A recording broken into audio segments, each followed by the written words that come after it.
Hey Dirty, this is Kareena Kapoor Khan, and I'm having a conversation with one of my most favorite actresses, Gillian Anderson. Hi. Hi, what a pleasure to meet you. How you doing?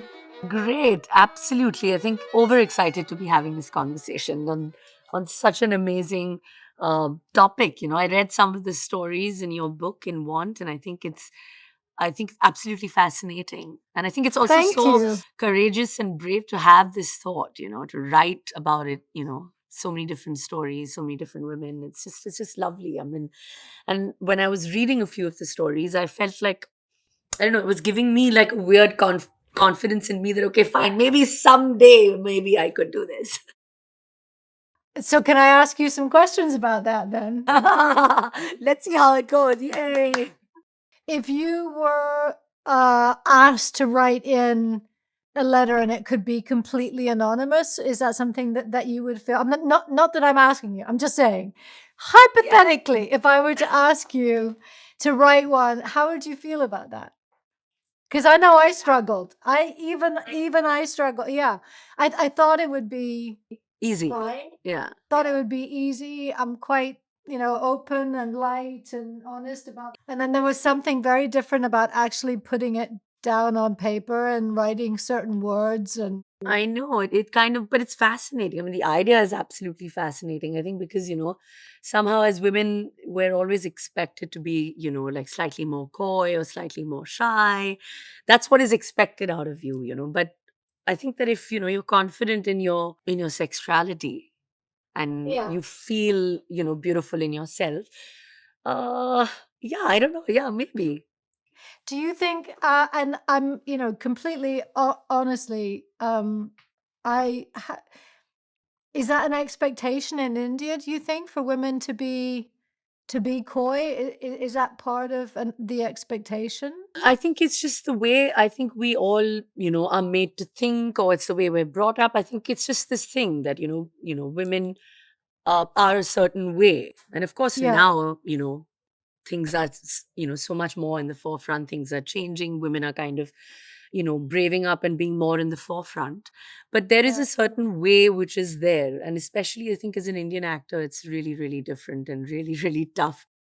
When I think of Bollywood films, I think of they're so sexy, and yet everything stops at a certain point. It gets really, really, really close, and then nothing beyond. Yeah, I think that's what it is. It is, because it's always been, I think, about like, like a touch and go kind of thing. Because I think Indian cinema and Indian movies has also been so much about the music in it. So if it's love, if it's romance, if it's sex, if it's anything, it's just everything has always been shown in a song and a dance. That's the sexuality, So whether it's a sexy dance move or a romantic touch, it's through music. We kind of flow through that, and that's our Yeah, voice yeah. of um, love and sexuality and confidence, the way we feel. That's just, I think, our movies, and we Because I love it. don't know how to sing, and you wouldn't want to see me dance. So it's basically what I'm saying. I'm very pleased that there's not that expectation on me. No, but there's nothing that Gillian can't do. That's what I believe, coming being your fan and admirer and watching you, for so long. I know that you've said in the past that you wouldn't be interested in doing a sex scene. I feel differently about. I mean, I feel there's a lot of things that I feel like I wouldn't be comfortable with, but I'm so used to it being a given that it's something that actresses are expected in a way to be okay with if the role calls for it. And so I'm wondering um, what's the that boundary that you set. I personally like feel like it's not important to take a story forward. It's not something that um, I believe that is required in a form of a story to show that. And I know that I might not be comfortable, doing that on screen. I never have done it, and I think it's just the way the way we look at the whole idea. We don't look at like your sexuality or sex as a human experience. We have to start looking and respecting that a lot more before we put it on screen. Yeah. is my belief. Yeah. Yeah. So, where I'm coming from is the fact that we're still not as open as, having the narrative the way it is out there for you guys, and, the way you can feel it so openly.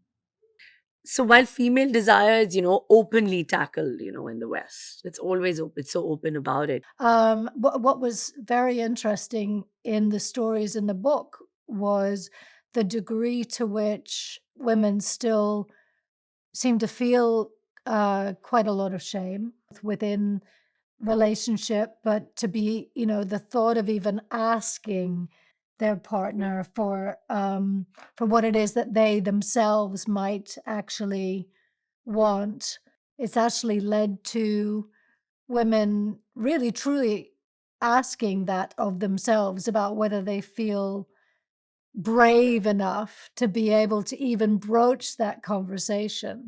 It's not even necessarily so much about that leading to sex. It's about identifying what it is that we want for ourselves and feeling courageous enough to be able to ask for it, whether it's in the bedroom or in the workplace or in other relationships in our lives. So that very much is the conversation that's been opened up as a result of the book.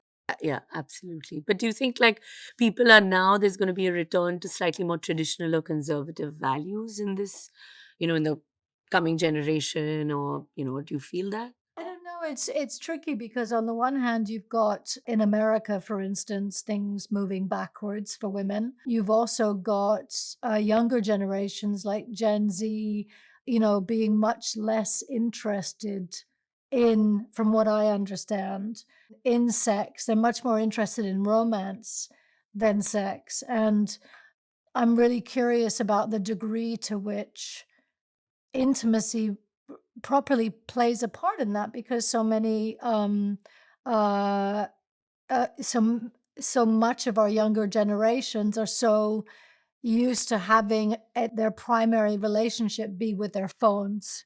I don't know how that is I in know everyone. India. It's just Yeah. so scary that everything is it's like a curse. We're all addicted, I think. But if we've experienced that when we're older, at least we knew what it used to be like, or what the potential might be were we to put the phone down, and we've had experience with real one-to-one intimacy. Intimacy, being together, romance, conversations, just, I mean, that, like, of course, brilliant. Yeah, and I think that's quite foreign or quite scary for you see friends in their 20s sitting together and they're all on their phones. No one's talking at all. You're not even looking at each other. And so I think it's an important thing to discuss, intimacy and the impact that that can have on awakening different aspects. And so in the roles that you've played, I know there was a big there was a role that you did when you were 22. I know. Acted in a film called Chameli. Yeah. Um, I think so. I think because, I played a sex worker in it, and I was very young, and people were like, okay, fine. I don't know if she'd be able to do it. But I think, of course, that it was kind of like a turning point because it also helped me tap, my own confidence, my own sensuality at a young age. I kind of realized a lot of things. And um, the fact that I didn't have to conform to, the traditional notions of, like, looking a particular way, of femininity, of being, beautiful, because she was so, like, brash and unapologetic. So I think that Yeah. was a form of beauty which I really, really appreciate. And I'm happy I got to play that part. Yeah. And did you feel like that her way of being, her personality, her unapologeticness had a positive impact on you and brought that out in you? Do you feel like you learned, that she rubbed off on you in a way? I think so. I think it helped me realize that I could go down a road which was slightly more deeper and complex, rather than just sticking to roles where I was getting, which was a lot more like, the frothy kinds. But I was like, it kind of pushed me to be a lot more fearless. And that's why, 25 years later, I mean, I'm still like wanting to go into a different space and do something a lot more fearless and darker. Oh, interesting. There was a character that I played called Stella Gibson in a series called The Fall. For She was very connected to her sexuality, to her sexual preferences, to her sense of self, her sensuality, and how she presented herself in the world. That felt like it was kind of an awakening for me in a sense. I mean, she was very sexual, and it didn't equate to me behaving quite in the same way that she does in the show. I wasn't quite so bold. Maybe I was. Maybe I was a bit. But it definitely there was something about walking in her shoes and being here, her for those weeks and years that I played her. That definitely had an impact on me and kind of awakened me. so now I'm going to let Gillian take this one. Because I'm such a huge, huge, huge fan and watched all her work from like X Files to like I know when I told my husband he's an actor as well, he was like, "Oh my gosh, like she's just so brilliant." So I mean, I want to know from you because you being such an inspiration. There's part of me that felt like that was always something that I wanted to do. It just was, but I don't know where it stemmed from. I don't know because at the time that I first started to act, I was living in Grand Rapids, Michigan, and going to a school that it didn't have an acting program. It didn't have, it was a very academic school. And so I'm not entirely sure why or where the idea came from, but I knew that's what I wanted to do. And so that's what I pursued. And I pursued it in extracurricular activities when I was in high school. And then I auditioned for an acting college and got in, and that was kind of the beginning of the end. That really, and I would say that yes, I still find it fulfilling. I still feel like there's loads of characters that I haven't had an opportunity yet to play that I want to continue to explore, and I enjoy challenges and pushing myself. If I were to choose to do it again, I would say definitely I would. Yeah. What about you? I think, obviously, because I do actually come from a film family and, like, I'm the fifth generation of actors in my family. So that was Wow, obviously a natural thing. fifth. Yeah, fifth. I didn't realize that. So I think it was just obviously it was a little natural that I wanted to be an actor, but um, it was it was not. It was just something that just came from like within. It was not because like I saw everybody, but it was just something that I personally really wanted to do. And I think acting, it's taught me everything. It's taught me empathy, adaptability, resilience. It's just I think it's just given me everything in my life. And I mean, I think I'm like a better parent when I'm on set, like because like I just feel like, I'm always a better mother even now and a better wife because I'm like doing what I love to do the most. So when I come home, I kind of feel like, okay, now I need to like just be completely focused on, this. So somehow it's just given me everything. And yeah, I can't think of anything else or doing anything else. Particularly in television anyway, that there's a lot more opportunity for women of all ages and sizes to lead TV shows in a way that there really wasn't when I started out in the 90s. It's still, I think, challenging in film. I mean, when I think of the amount of women that could actually open a film in Hollywood, it's still, I think it's changed quite a lot. But I also know that there is it's a weird catch 22 because you certainly have a lot of actresses who have done, have adjusted their physique in order to, continue to look a certain age or to try and fit into an old mold, but at the same time, there's a lot of judgment about that as well. Women try and do that, and yet, the tabloids still want to, tear them apart from making those choices for themselves. And at the same time, the industry doesn't necessarily fully accept um, the ones who don't have work done. So it's a bit of a catch-22 still in our system. But I think it's much kinder than it used to be. Yeah. And there are certainly a range of actresses, I think today, who are fully accepted and celebrated. I think it's quite a personal choice. I mean, but like, I mean, I enjoy a few lines here and there on my face. I think it kind of just, you know, it kind of looks sexy. I don't know why. I somehow feel like I'm happier in my 40s than I was in my 20s. So, I just want it to just, Mm. take its natural course. Well, you're certainly incredibly lucky. I'm not still old, so like I'm still rocking.